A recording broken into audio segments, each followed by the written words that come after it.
السلام علیکم ورحمۃ اللہ وبرکاتہ۔ الحمد للہ نحمده ونستعینه ونستغفره ونؤمن به ونتوکل علیہ ونعوذ باللہ من شرور انفسنا ومن سیئات اعمالنا من يهده الله فلا مضل له ومن يضلل فلا هادي له ونشهد أن لا إله إلا الله وحده لا شريك له ونشهد أن سيدنا وسندنا وغوثنا وغياثنا ومغيثنا عيننا وعوننا وعياننا ومعيننا وحبيبنا وحبيب ربنا وطبيبنا وطبيب قلوبنا ومقصودنا وموجودنا ومطلوبنا ومرغوبنا ومسعوبنا ومحبوبنا ومعشوقنا آلنا ومولانا ومأوانا وملجأنا ومولانا محمدا عبده ورسوله صلى الله تعالى على حبيبه محمد وآله وأصحابه أجمعين أما بعد أعوذ بالله من الشيطان الرجيم بسم الله الرحمن الرحيم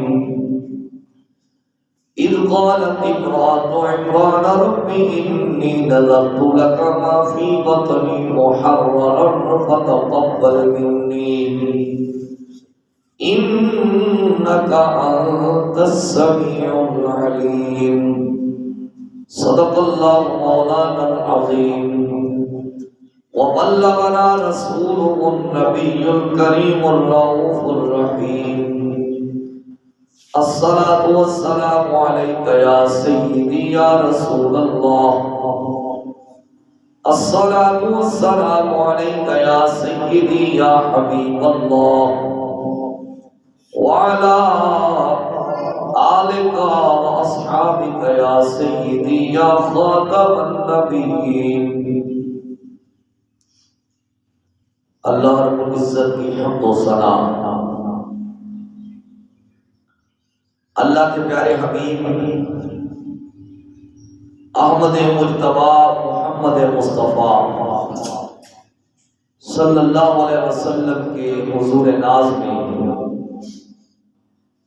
ہدیہ درود و سلام پیش کرنے کے بعد اللہ کریم کا کروڑا شکر ہے کہ جس نے ہمیں زندگی میں ایک بار پھر جمعہ مبارک کی گھڑیاں نصیب فرمائی۔ دعا ہے اللہ کریم ہماری جمعہ مبارک کی مقدس حاضری کو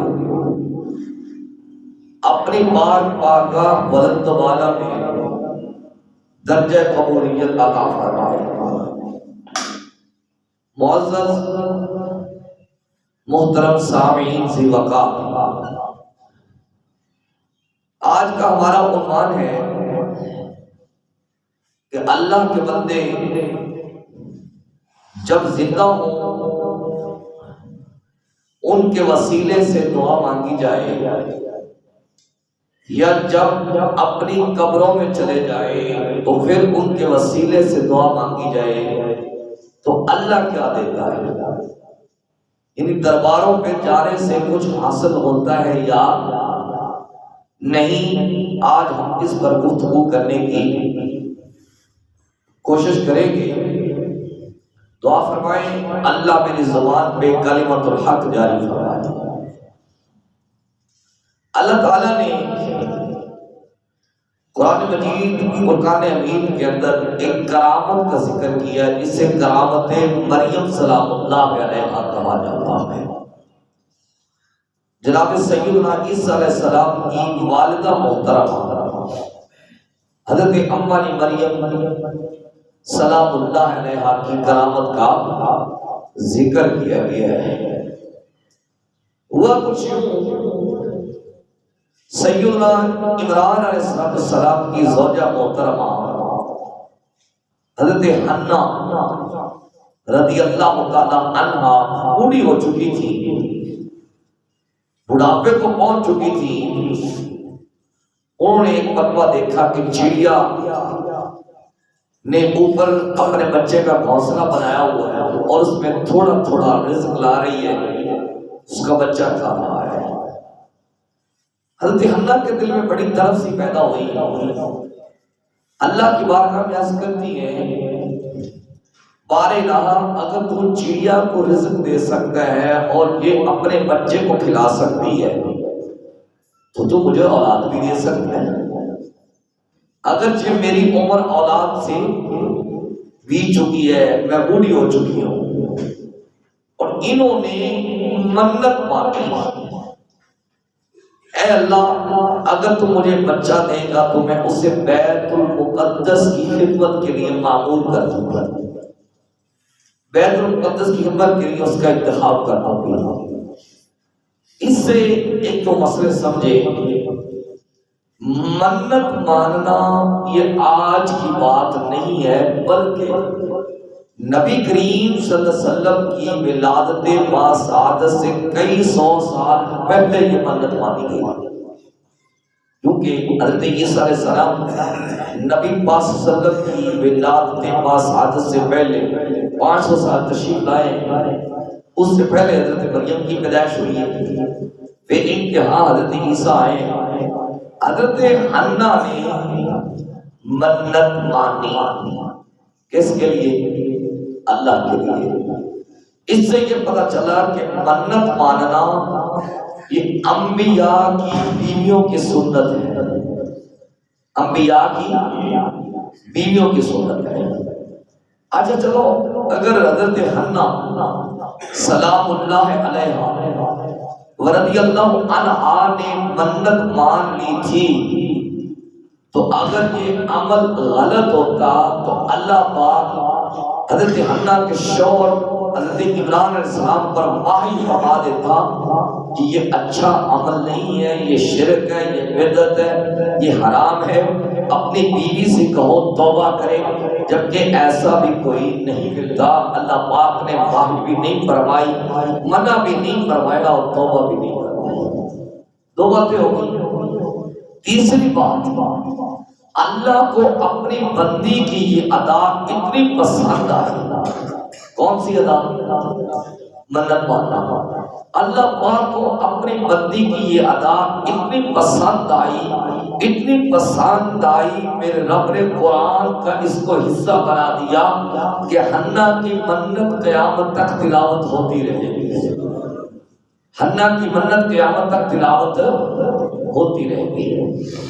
اللہ پاک نے وہ بھی حکم دیا ہے یوفون بالنذر ویخافون، جب منت مانو تو اس کو پورا کرو، وَلْيَطَّوَّفُوا بِالْبَيْتِ ثُمَّ لْيَقْضُوا تَفَثَهُمْ وَلْيُوفُوا نُذُورَهُمْ، جب منت مانو تو اس کو پورا کرو۔ اللہ خود قرآن میں حکم دے رہا ہے، اب کیا شرک کا فتویٰ لگاؤ گے؟ اب کیا بدعت کا فتویٰ لگاؤ گے؟ کیا حرام ہونے کا فتویٰ لگاؤ گے؟ اللہ خود منتوں کا قرآن میں ذکر بھی فرما رہا ہے اور خود منت کے پورا کرنے کا حکم بھی دے رہا ہے۔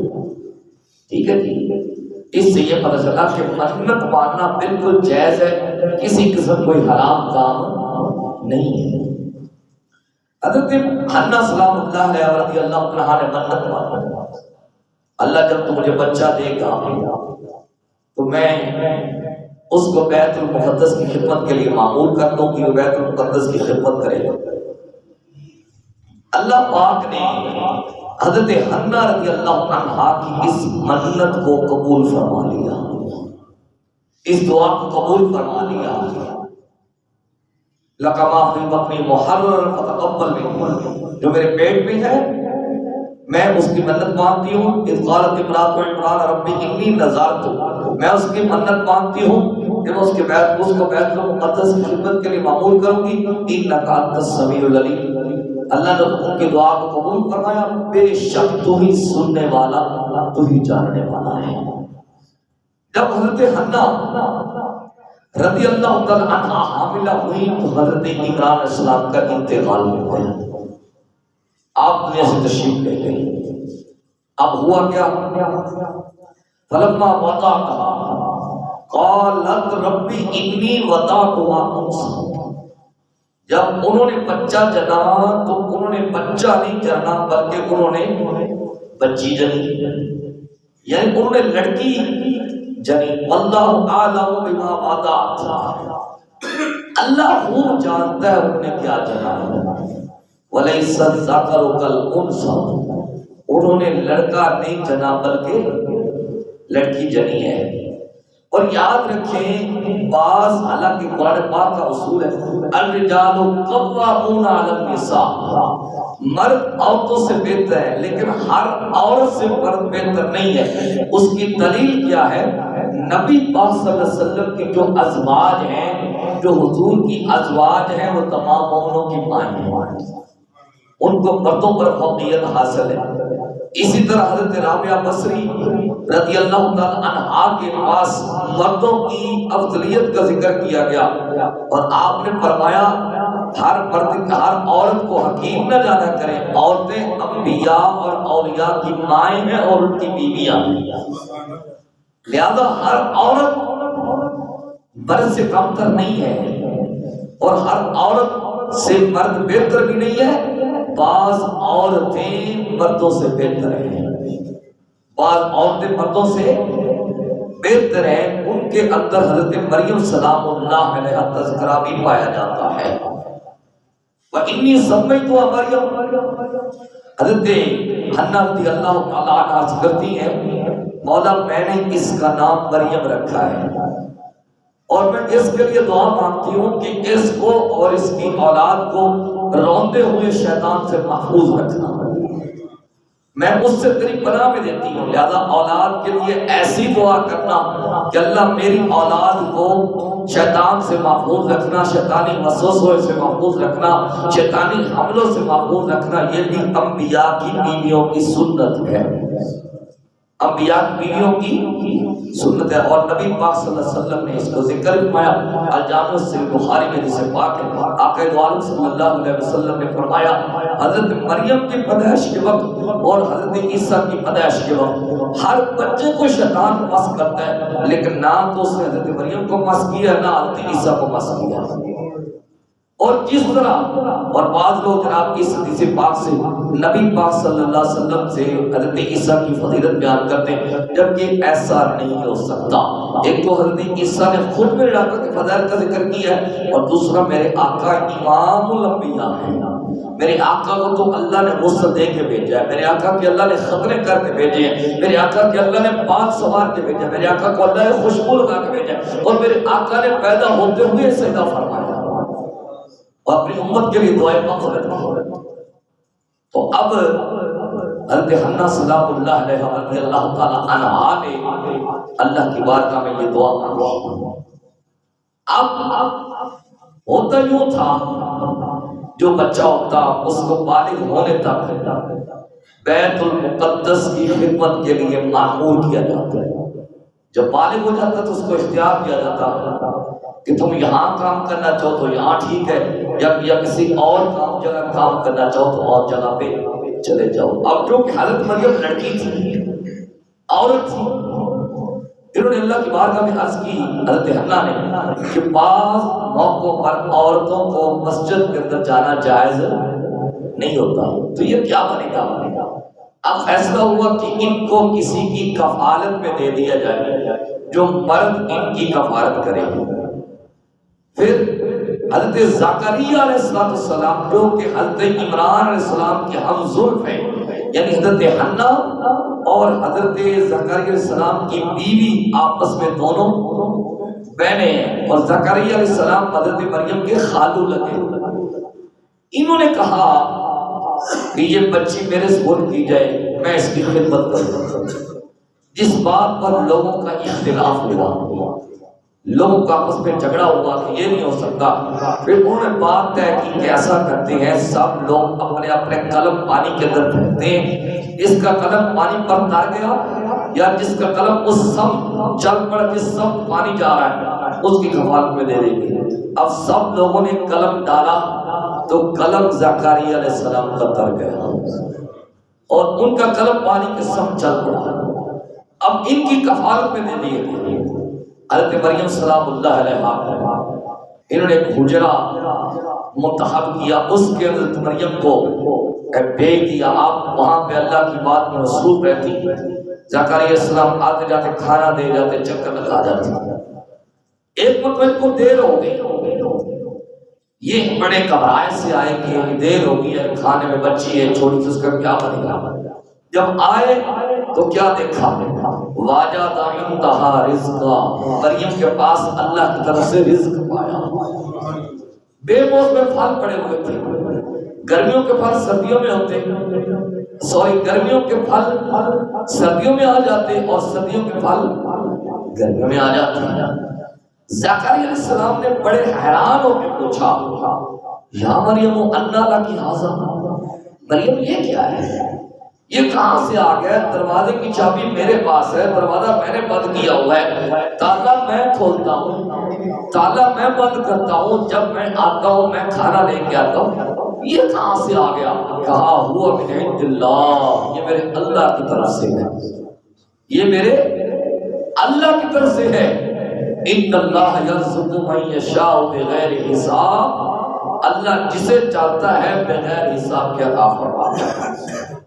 اور اسی طرح کا معاملہ حضرت سیدۃ النساء العالمین اما فاطمہ الزہرا سلام اللہ علیہا کے ساتھ پیش آیا۔ جو ماں بیٹھے ہیں ان کی بڑی مہربانی ہوگی، اندر آ جائیں گے تو آپ کے لیے مہربانی ہوگی، میں درخواست ہی پیش کر سکتا ہوں اور کچھ نہیں کہہ سکتا۔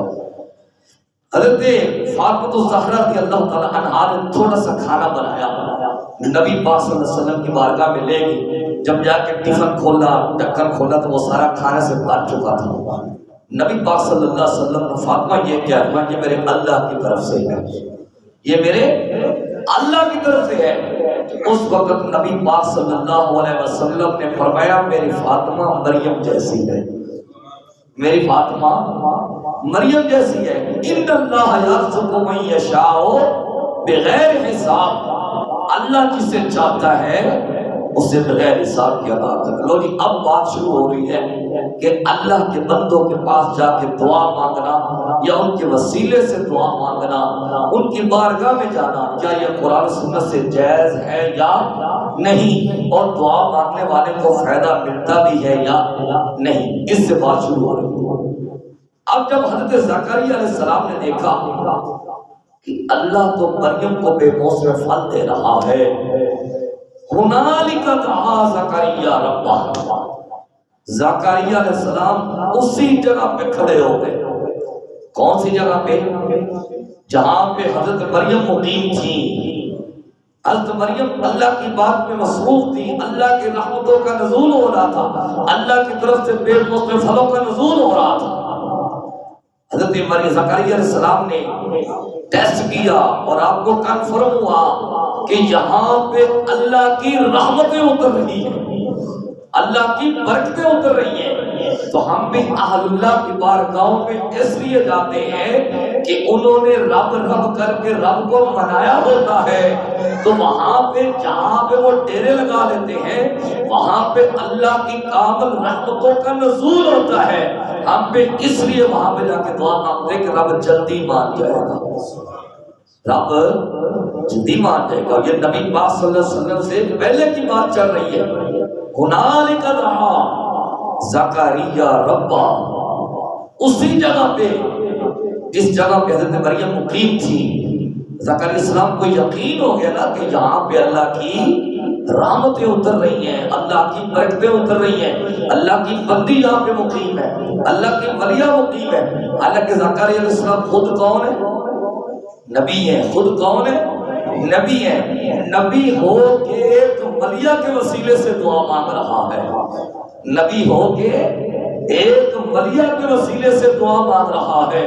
ہنالک دعا زکریا ربہ، اے اللہ اگر تو مریم کو بے بوس میں پھل دے سکتا ہے تو کیا ہوا میری عمر 120 سال ہے اور میری بیوی کی عمر 98 سال ہے، کیا ہوا اگر تو مریم کو بے بوس میں پھل دے سکتا ہے تو اس کی برکت سے، اس جگہ کی برکت سے میری عمر بھی اولاد کے موسم سے بیت چکی ہے، میری بیوی بھی پانچ ہو چکی ہے، اللہ تو اس کے وسیلے سے ہم پہ کرم فرما، ہم پہ مہربانی فرما، ربی حبلی ملت ان کا ضروریت طیبہ، اللہ مجھے اپنی طرف سے اولاد عطا فرما اور پاکیزہ اولاد عطا فرما، انک سمیع الدعا، بے شک تو دعا کو سننے والا ہے۔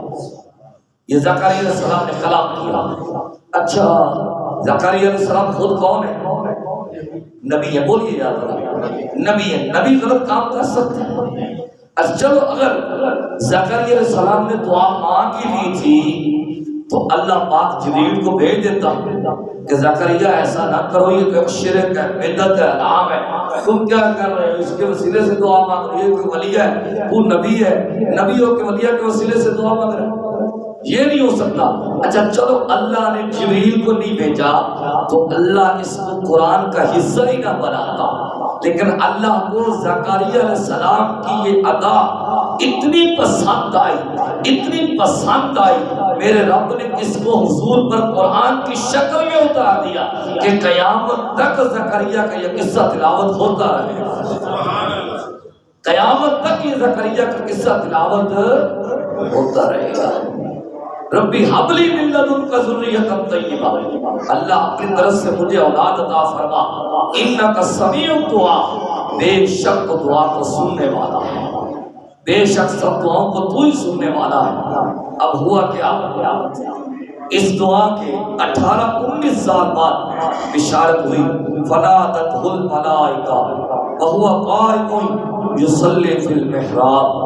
حضرت زکریا علیہ السلام اللہ کی عبادت میں مصروف تھے، اللہ کی نماز پڑھ رہے تھے، نوافل ادا کر رہے تھے، کسی جگہ پہ اسی محراب میں، اسی مسجد میں، اسی حجرے میں آپ اللہ کی عبادت میں مصروف تھے۔ ان اللہ یبشرک بیحییٰ، فرشتوں نے آ کے خوشخبری دی، فرشتوں نے آ کے آپ کی دعا کی تکمیل کی مبارکباد پیش کی، اے زکریا تجھے مبارک ہو، تجھے مبارک ہو، اللہ نے تیری دعا کو قبول فرما لیا اور اللہ تجھے پاکیزہ بیٹا عطا کرے گا۔ اب سننا، جیسے ولیہ کے وسیلہ سے نبی نے دعا مانگی، اللہ کو عطا اتنی پسند آئی، اللہ نے پیدا ہونے والے بیٹے کا نام بھی خود تجویز فرمایا کہ بیٹا کون سا پیدا ہوگا، پاکیزہ بیٹا پیدا ہوگا، اس کا نام یحییٰ ہوگا، اس کا نام یحییٰ علیہ السلام ہوگا۔ اللہ نے پھر ان کی تعریف بھی کی، اللہ نے ان کی صفتیں بھی بیان کی، مصدقا بکلمۃ من اللہ، وہ اللہ کے ہر کلمے کی تصدیق کرنے والا ہوگا، وسیدہ، وہ وحصورا، وہ عورتوں سے محفوظ رہنے والا ہوگا اور وہ نیکوں میں سے ہوگا، ونبیہ، وہ نبی بھی ہوگا اور نیک بندوں میں سے ہوگا۔ اللہ نے خود طریقے بیان کی، زکریا علیہ السلام نے ولیہ کے وسیلے سے دعا مانگی، اللہ کو اتنی پسند آئی، اللہ نے قرآن کا حصہ بنا دیا، پھر زکریا علیہ السلام کو نفل پڑھتے ہوئے خوشخبری بھی دی، پھر اس کا نام بھی تجویز فرمایا، پھر اس کی تعریف بھی کی، پھر اس کو ولیہ کے وسیلہ سے کی جانے والی دعا کی برکت سے نبوت بھی عطا فرمایا۔ لہذا ولیوں کی بارگاہ میں اگر بندہ جائے، جا کے دعا مانگے، ایسا نہیں کہ اس کو مایوس بھٹکا دیا جاتا ہے، بلکہ اس کو نوازا جاتا ہے۔ جب زکریا علیہ السلام نے دیکھا کہ اللہ کی طرف سے گفتگو کا سلسلہ شروع ہو گیا ہے، تو جیسے بندہ ہوتا ہے نا کسی بڑے کے ساتھ بات کرے، بندے کا جی چاہتا ہے میں اور بات کروں، میں اور اس سے گفتگو کروں۔ اب جب زکریا علیہ السلام کو خوشخبری مل گئی، کہا ربی انا یکون لی غلام وقد بلغنی الکبر وامرأتی عاقر، اللہ میرے ہاں بچہ کیسے ہوگا؟ خود ہی دعا مانگی، خود ہی کیا کیا؟ دعا مانگی۔ جب اللہ کی طرف سے خوشخبری آ گئی کہا ربی انا یکون لی غلام، میرے ہاں بچہ کیسے ہوگا؟ وقد بلغنی الکبر وامرأتی عاقر، میں بھی بوڑھا ہو گیا ہوں، میری بیوی کی عمر بھی بیت گئی ہے۔ کہا قال کذالک اللہ یفعل ما یشاء، تیرا رب قادر ہے، وہ جو چاہتا ہے وہ کر دیتا ہے، اس کی شان ہے، اس کی عمر کو نہیں دیکھا جاتا۔ حالانکہ سائنس کہتی ہے کہ عورت جو ہے وہ 40 سال تک عمر ٹھہرا سکتی ہے، بندہ 90 سال تک یا 80 سال تک ٹھہرا سکتا ہے، لیکن جب رب چاہے تو پاکستان میں واقعات پیش آتے رہتے ہیں، 70 سال کی عورت کو اللہ بچے عطا فرما دیتا ہے۔ نہیں وہ قادر ہے، وہ قادر مطلق ہے نا، اس کی قدرت، اس کی شانیں ہیں، اس نے اپنی شانوں کا ظہور کرنا ہے۔ اچھا زکریا علیہ السلام نے اللہ کی بارگاہ میں عرض کی، اللہ کو میرے لیے نشانی بھی بنانا، رب جعلنی آیا، میرے لیے کوئی نشانی بنا۔ اللہ نے فرمایا آیتک اللہ تکلم الناس ثلاثۃ ایام، تیرے لیے نشانی یہ ہوگی 3 دن لوگوں سے تو کلام نہیں کرے گا۔ جب تیری بیوی حاملہ ہوگی 3 دن تو اشاروں سے بات کرے گا، آنکھوں کے اشارے سے بات کرے گا، ہاتھوں کے اشارے سے بات کرے گا، سر کے اشارے سے بات کرے گا۔ اللہ کی عبادت میں کوئی رکاوٹ نہیں ہے، لیکن لوگوں کی کلام سے رکاوٹ ہے۔ اس سے پتہ یہ بھی چلتا ہے جب اللہ بندے پر کرم فرما دے، فضل فرما دے، تو بندے کو زیادہ سے زیادہ اللہ کی عبادت کرنی چاہیے۔ 7 ایام الا رمضان، 3 دن تک لوگوں سے کلام نہیں ہوگا۔ وَاذْكُرْ رَبَّكَ كَثِيرًا وَسَبِّحْ بِالْعَشِيِّ وَالْإِبْكَارِ، صبح و شام اللہ کی تسبیح کرے گا، اللہ کا ذکر کرے گا۔ تو لہذا درباروں پہ جانے سے بندے کو اللہ کی طرف سے ملتا ہے، کیا ہوتا ہے؟ ملتا ہے۔ دیتا رب ہی ہے، اس میں کوئی شک نہیں، دیتا کون ہے؟ رب ہے، لیکن رب اپنے بندوں کے وسیلہ سے دیتا ہے۔ یہ تو ہو گیا نا حضرت مریم کی کرامت اور زکریا علیہ السلام کا جسم۔ نبی پاک صلی اللہ علیہ وسلم کی بارگاہ سے کیا ایسا واقعہ پیش آیا؟ یہ تو ان کی زندہ کی بات ہے نا۔ نبی پاک صلی اللہ علیہ وسلم کی سرکار کا ظاہری مثال ہو گیا، 2-3 دن گزرے۔ امام قرطبی نے اس بات کو نقل کیا۔ ایک عرابی آیا، اس نے آ کے صحابہ سے عرض کیا میں نے محمد سے ملنا ہے۔ کس سے ملنا ہے؟ محمد سے ملنا ہے۔ صحابہ کی آنکھوں سے آنسو آ گئے، ابھی تازہ غم تھا نا حضور کے جانے کا۔ انہوں نے یہی کہا ہوگا ٹر گئے دلدار دلاں دے تے پا گئے بلے رونا، اللہ ہی جانے کیڑی رتے میل سجدہ ہو۔ یا یوں کہا ہوگا کون ادھاریاں نیندرا دے تے کون ونڈے دکھ میرے، کون ادھاریاں نیندرا دے کون ونڈے دکھ میرے، جس دی چاہے وہ نہیں دستا آ پھر دے لوگ بتھیرے۔ صحابہ نے یہ کہا ہوگا، صحابہ نے عرض کیا یار لوگ حضور کا تو وصال ہو گیا ہے، یہ نہیں کہا اب وصال ہو گیا ہے تو پھر میں کس کے وسیلے سے دعا مانگوں، میں کیا کروں، کہاں جاؤں، کہا مجھے حضور کی قبر انور پہ لے چلو۔ چلو اس نے تو کہہ دیا تھا اگر قبر انور پہ جانا ناجائز ہوتا، صحابہ کہتے یار یہ تو کیا کر رہا ہے، قبروں پہ جانا حرام ہے، شرک ہے، بدعت ہے، نو نو نو نو یہ نہ کرو۔ بلکہ صحابہ حضور کی قبر انور پہ اس کو لے کے اس نے جا کے پڑھا الصلاۃ والسلام علیکہ یا رسول اللہ، الصلاۃ والسلام علیکہ یا حبیب اللہ۔ پھر حضور کی قبر انور کے ساتھ چمٹ گیا، لپٹ گیا حضور کی قبر انور کے پاس ساتھ، کہتا ہے یا رسول اللہ صلی اللہ علیہ وسلم، اللہ نے آپ کو آخری کتاب عطا فرمائی، آپ ہم پہ تلاوت فرماتے رہے، ہم اس کو سنتے رہے، اس کے اندر ایک آیا پاک ہے وَلَوْ أَنَّهُمْ إِذْ ظَلَمُوا أَنفُسَهُمْ جَاءُوكَ فَاسْتَغْفِرُوا اللَّهَ وَاسْتَغْفَرَ لَهُمُ الرَّسُولُ لَوَجَدُوا اللَّهَ تَوَّابًا رَحِيمًا۔ اللہ نے فرمایا میرے حبیب جب تیرے امتی، جب تیرے دیوانے، جب تیرے مستانے اپنی جانوں پہ ظلم کر بیٹھے، ان کو گھبرانے کی ضرورت نہیں ہے، جاؤکا گناہ میرا کیا پر آ تیرے پاس جائے۔ کون تعلیم دے رہا ہے؟ اللہ خود تعلیم دے رہا ہے، اللہ خود تربیت فرما رہا ہے، گناہ میرا کیا ہے جرم میرا کیا ہے، مگر آپ کس کے پاس جائیں؟ تیری بارگاہ میں آ جائیں، تیرے پاس آ جائیں۔ اور یہ حکم مطلق ہے، اور عربی کا قاعدہ ہے کہ مطلق اپنے اطلاق پر جاری ہوتا ہے، اس پہ کوئی قید نہیں ہوتی۔ اللہ نے یہ نہیں فرمایا حبیب تیری زندگی میں آئیں تیرے پاس نہ آئیں، ایسا بالکل نہیں فرمایا۔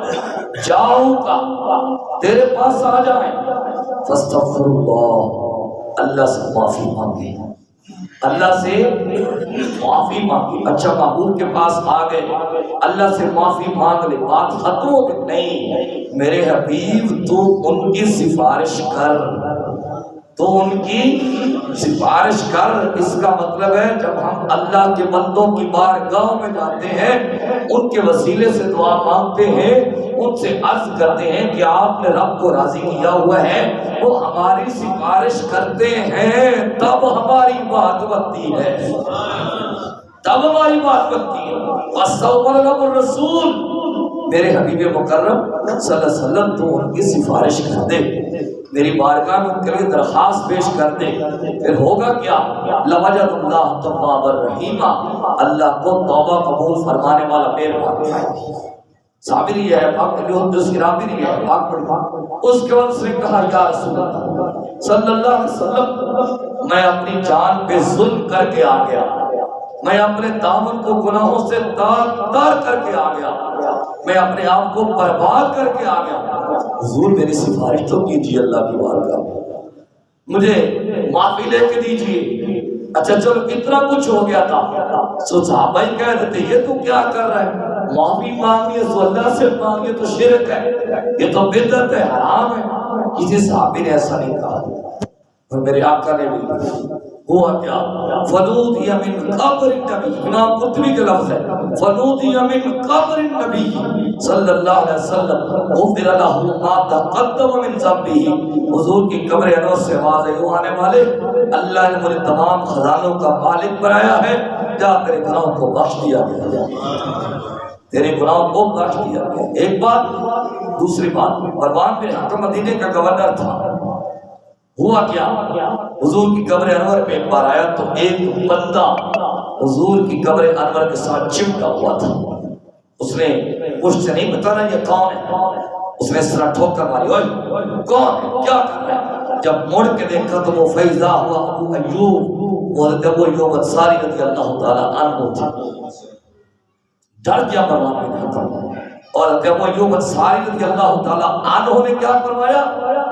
اے مروان بن حکم، میں کسی پتھر کے پاس نہیں آیا جو میری فریاد کو نہ سنے، میں کسی پتھر کے پاس نہیں آیا، میں اللہ کے رسول کے پاس آیا اور اللہ کے رسول کی بارگاہ میں اپنی درخواست پیش کر رہا ہوں۔ ایسا نہیں ہے کہ حضور میری بات کو نہ سنے، حضور کرم فرماتے ہیں، حضور نوازتے ہیں اور اپنے غلاموں کی حاجت روائی فرماتے ہیں۔ اگر یہ اتنا برا عمل ہوتا تو حضور کے صحابہ کیوں جاتے؟ اور حدیث پاک میں آتا ہے سیدنا ابو بکر رضی اللہ تعالیٰ عنہ کے بارے میں حضور نے صحابی کو فرمایا کہ عمر سے کہو بارش کی دعا کرے، یا اس طرح کی روایت کرتی ہے کہ حضور سے عرض کیا کہ بارش کی دعا کرے۔ تو یہ قبروں پہ جانا یا صاحب مزار جو اللہ والے ہوتے ہیں ان کی بارگاہوں میں جانا کوئی شرک، کوئی بدعت، کوئی حرام نہیں ہے، بلکہ یہ جائز ہے۔ دیکھیں نا خواجہ معین الدین چشتی اجمیری رضی اللہ تعالیٰ عنہ بارگاہ داتا گنج بخش رضی اللہ تعالیٰ عنہ میں حاضر ہوا، 40 دن تک چلا کاٹتے رہے، کچھ نہ ملا۔ بات کا یہ بھی ہوتا ہے جب کچھ نہ مل رہا اس میں اور حکمت ہوتی ہے، اس میں اور حکمت ہوتی ہے، جسے پاک ثابت کرواتا ہوں۔ جب بندہ تہجد میں اٹھتا ہے نا، اللہ سے بڑے خلوص کے ساتھ دعا مانگتا ہے، اللہ فرشتوں سے فرماتا ہے دیکھو نا میرا بندہ کتنے خلوص سے دعا مانگ رہا ہے، اس کو پتہ ہے نا کہ میرے رب کے علاوہ میرا اور کوئی دروازہ نہیں ہے جہاں سے مجھے ملے گا۔ تو فرشتے عرض کرتے بار الہ تو عطا کیوں نہیں کر دیتا؟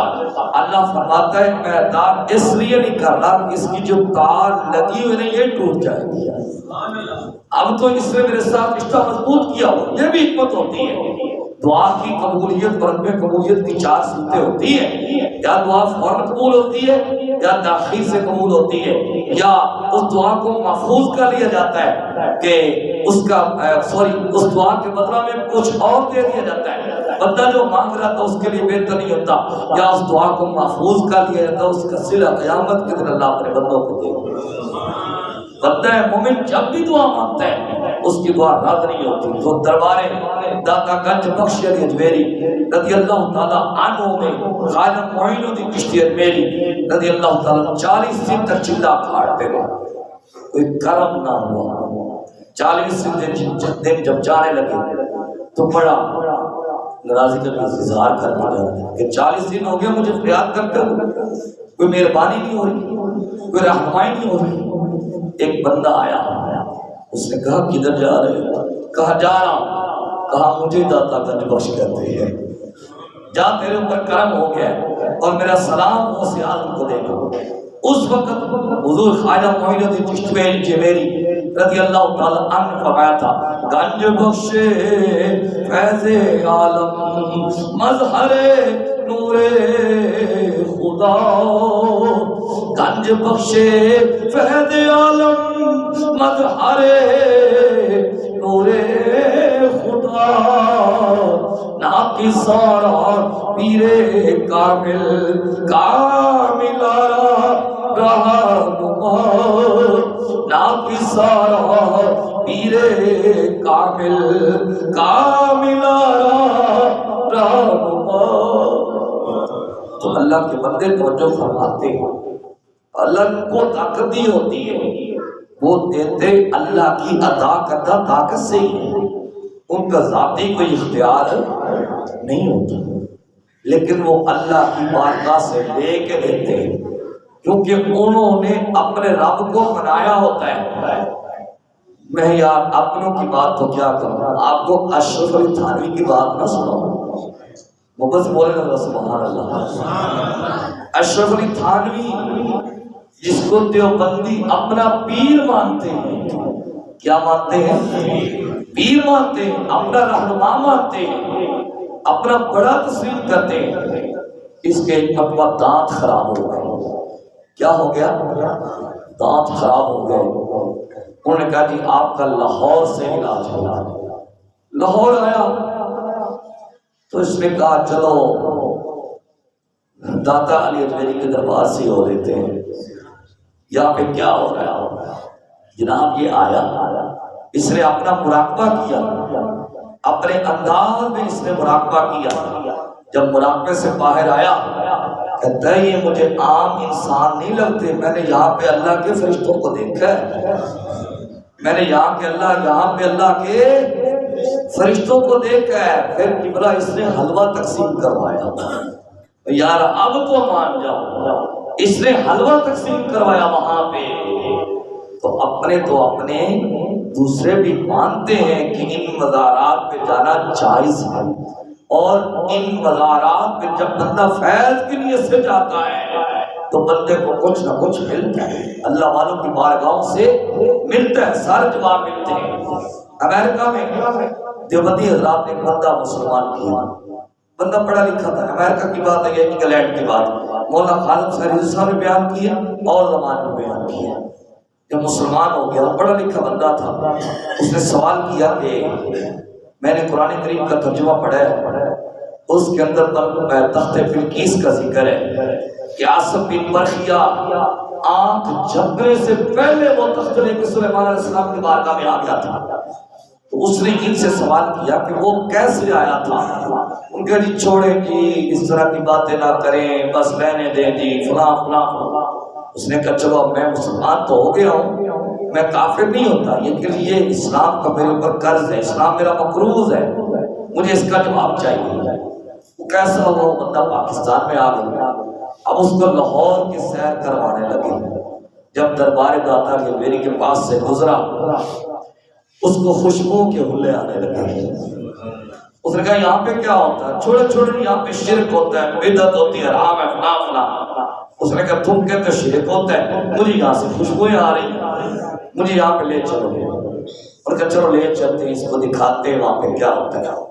جیسے ہی وہ دربار داتا علی اجمیری میں حاضر ہوا، بندہ بے ہوش ہو کے گر گیا، بے ہوش ہو کے گر گیا۔ اس کے بعد چائے کی پیالی پڑی، بے ہوش ہو گیا۔ اب انہوں نے پانی شانی پلایا، جو بھی سسٹم کیا، جب ہوش آیا تو انہوں نے کہا کہ تجھے کیا ہوا تھا؟ کہتے چھوڑو، جو جواب تم نے نہیں دیا تھا وہ صاحب مزار نے دے دیا ہے، جو جواب تم نے نہیں دیا تھا وہ صاحب مزار نے دے دی ہے۔ انہوں نے کہا کیا ہوا؟ اس نے کہا یہ پیالی دیکھ رہے ہو، چائے کی پیالی، یہ جہاں کی پیالی نہیں ہے، یہ انگلینڈ کی پیالی ہے۔ انہوں نے کہا وہ کیسے؟ کہا جب میں اس دربار میں حاضر ہوا میرے پاس ایک بابا آیا، اس نے کہا میں صاحب مزار ہوں، تو میرے پاس آیا ہے، تیری مہمان نوازی کیا کروں؟ میں نے کہا میں ٹھنڈے علاقے سے آیا ہوں، میں چائے کو بڑا پسند کرتا ہوں۔ انہوں نے کہا یہاں سے پیے گا یا اپنے گھر کی پیے گا؟ میں نے کہا اپنے گھر کی پی لوں تو کیا بات ہے۔ بابے نے میرے گھر سے چائے کی پیالی اٹھائی اور میرے پاس لا کر مجھے فرمایا اس طرح تخت بلقیس آیا تھا جس طرح میں چائے لے کے آیا ہوں، اس طرح تخت بلقیس آیا تھا جس طرح میں چائے لے کے آیا۔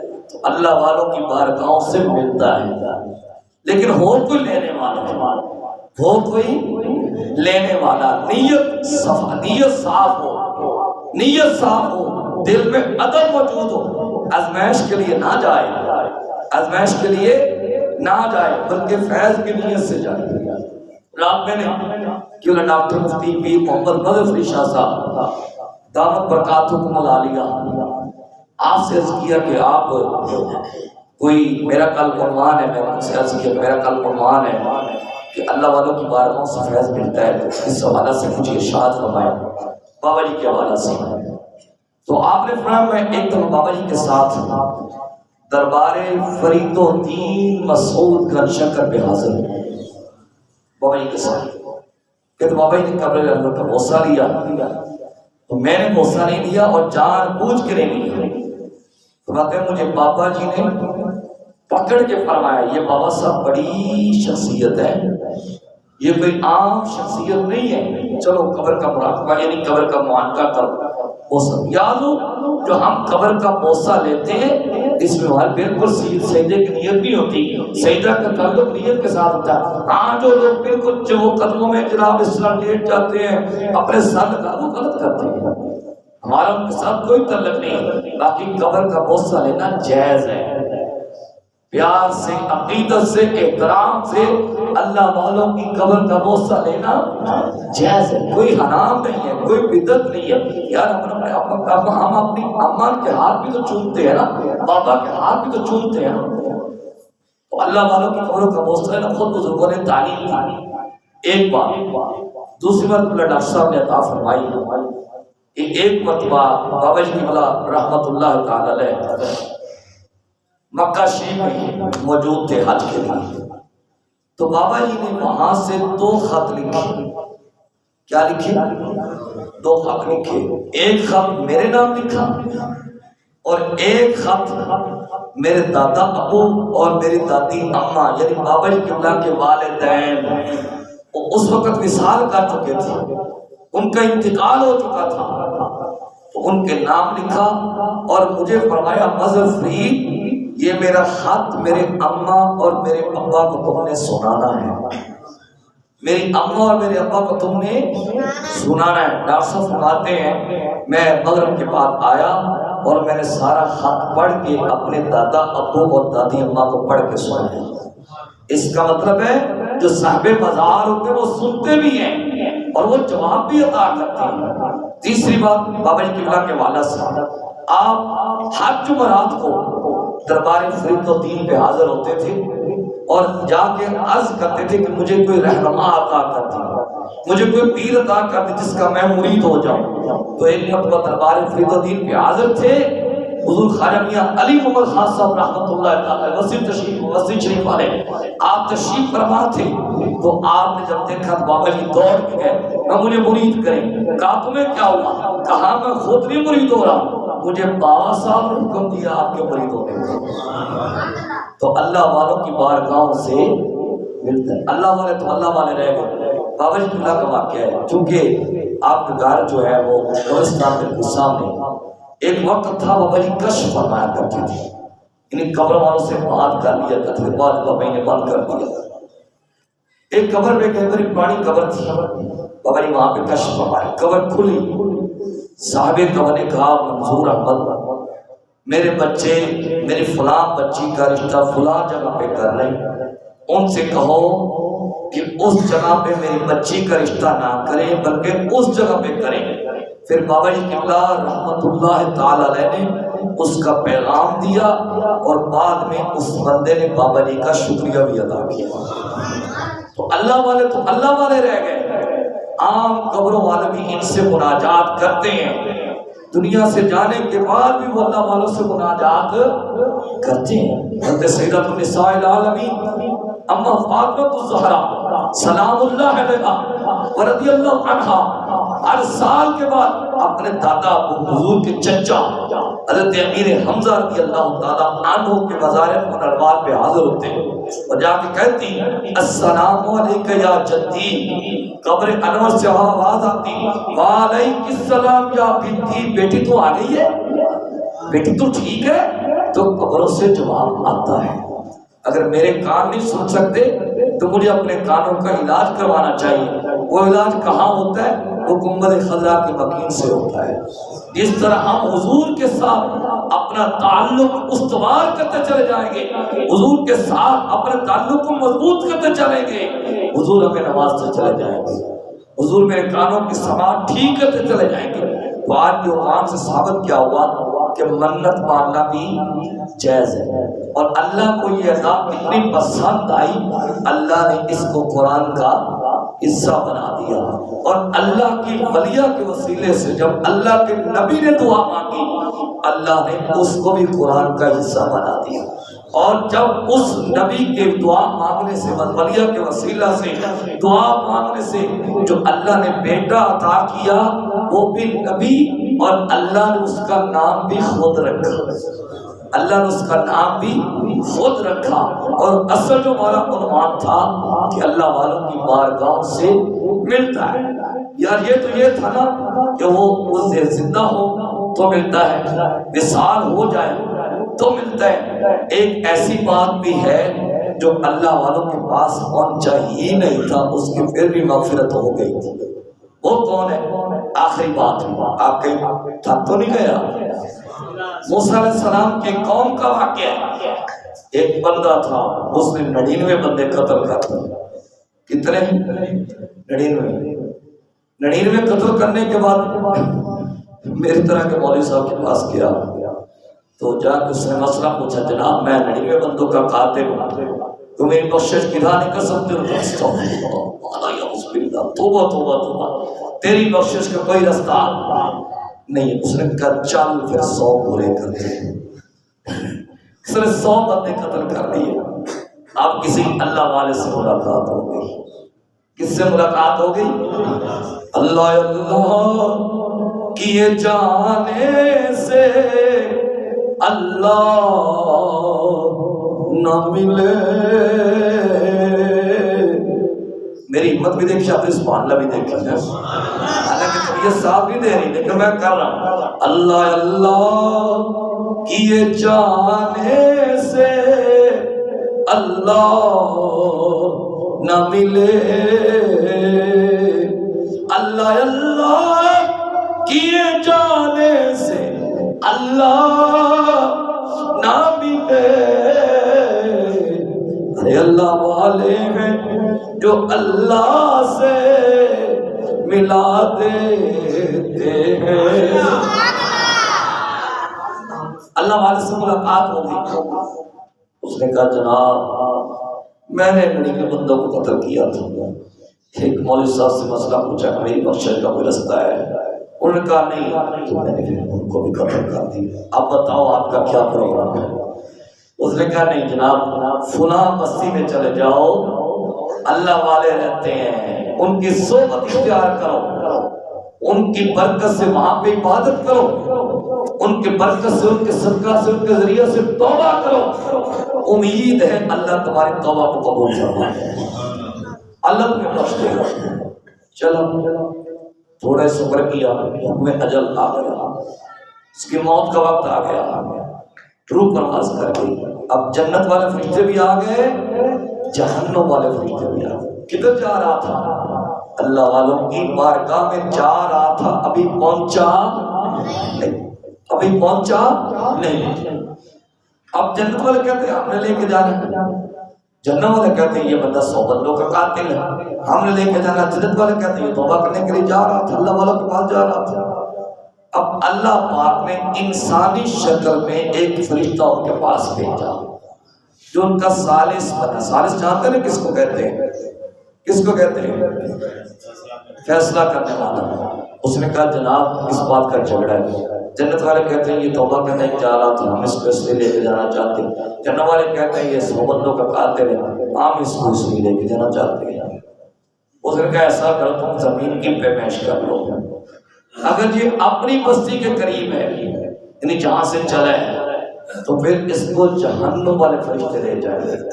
اگر یہ اللہ والے کی بستی کے قریب ہے تو پھر اس کو جنت والے فرشتے لے جائیں گے. حدیث پاک میں آتا ہے حقیقتاً وہ اپنی بستی کے قریب تھا اور اللہ والوں کی بستی سے دور تھا. جب پیمائش ہونے لگی اللہ نے زمین کو حکم دے دیا. گویا اللہ کے بندوں کی بارگاہ میں جانا کتنا محبوب عمل ہے جو اللہ کو بھی پسند ہے. اللہ نے زمین کو حکم دے دیا, جس طرف اس کی رہائش تھی اس طرف وسیع ہو گئی, پھیل گئی, بڑھ گئی, اور جس طرف اللہ والوں کی رہائش تھی اس طرف سکڑ گئی. اللہ والوں کی بستی قریب آ گئی, اس کی بستی دور چلی گئی, لہذا اس کو جنت والے فرشتے لے گئے. یار بندہ اللہ کے بندوں کی بارگاہ میں جا بھی رہا ہو, ابھی پہنچا نہ ہو, 100 بندوں کا قاتل ہو, اس کی مغفرت ہو سکتی ہے. میں اور آپ ہیں تو ہماری مغفرت کیوں نہیں ہو سکتی؟ اللہ سے دعا ہے اللہ ہمیں ان باتوں کو سمجھنے کی توفیق عطا فرمائے, ان باتوں پہ عمل کرنے کی توفیق عطا فرمائے. آخر دعوانا الحمدللہ رب العالمین.